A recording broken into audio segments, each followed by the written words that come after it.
अभी आप देख रहे होंगे कि पिछले कुछ दिनों से पुणे ज़िले में, विशेषकर पुणे शहर में कोरोना वायरस के पॉजिटिव केसेस काफ़ी बढ़ रहे हैं। मैं आप सबको बताना चाह रहा हूं कि इसके पीछे जो सबसे बड़ा कारण है कि काफ़ी हमने बड़ी संख्या में टेस्ट शुरू किए हैं। एक दिन में तकरीबन 700-800 से ज़्यादा टेस्ट हम रोज़ कर रहे हैं और उसमें नॉर्मली हम ये देख रहे हैं कि 50 से 60 के बीच में पेशेंट्स आ रहे हैं। इसका अर्थ ये हुआ कि सैंपल का साइज हमने बढ़ाया है और ख़ासकर जिस एरिया में ज़्यादा कॉन्सेंट्रेशन है ऐसे पेशेंट्स का या जिन लोगों के सिम्टम्स बहुत दिख रहे हैं, ऐसे लोगों के टेस्ट किए जा रहे हैं। तो इसीलिए मैं सबको बताना चाहूँगा कि बहुत ज़्यादा घबराहट की ज़रूरत नहीं है, मात्र इस समय आपको बहुत ध्यान रखने की ज़रूरत है। जो हम शुरू से ही सोशल डिस्टेंसिंग का मैसेज दे रहे हैं कि आप घर में रहें, बाहर ना निकलें। कई बार ऐसा भी देखा गया है कि हम एक दिन जाते हैं चावल लेने, दूसरे दिन दाल लेने और उसके बाद फिर सब्जी या फिर नॉनवेज लेने। एक ही बार में अधिक से अधिक सामान लेकर आएँ और बाहर ना निकलें, ये बहुत ज़रूरी है। इसके अलावा दूसरी बात ये है कि हम पुणे ज़िले के जो केसेस हैं उसमें हम देख रहे हैं कुछ अनफॉर्चुनेट डेथ्स भी हुए हैं। उसमें ये देखा गया है कि जो खासकर हमारे क्षेत्रों में, जैसे कि भवानीपेट या कुछ खास ऐसे जगह हैं, वहाँ के जो पेशेंट्स हैं उनका प्रोफाइल देखने से हमें दिखता है कि यहाँ पे वीमेन की संख्या भी काफ़ी ज़्यादा है। जो कुछ डेथ्स हुए हैं उसमें हम ये देख रहे हैं कि वीमेन की संख्या पुरुषों के बराबर है। नॉर्मली ऐसा होता है कि डेथ रेट में महिलाओं की संख्या कम होती है।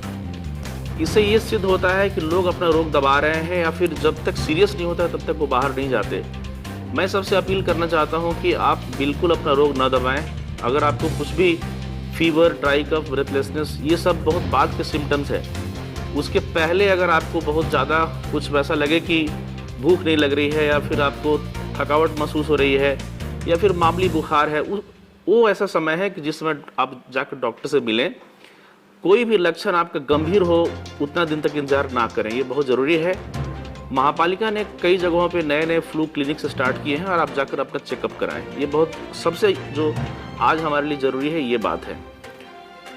इसके अलावा जो महत्वपूर्ण विषय है कि सोशल डिस्टेंसिंग के बारे में हम ये बताना चाहेंगे कि पूरे पुणे शहर को, पिंपरी चिंचवड़ को हमने कंटेनमेंट जोन जाहिर किया है।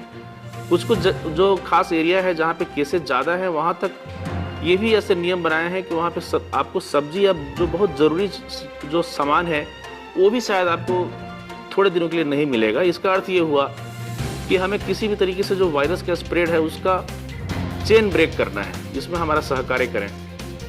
दूसरा, ग्रामीण भाग के लोगों को ये कभी भी ऐसा नहीं लगना चाहिए कि उनके पास कोई रिस्क नहीं, उनको भी रिस्क है।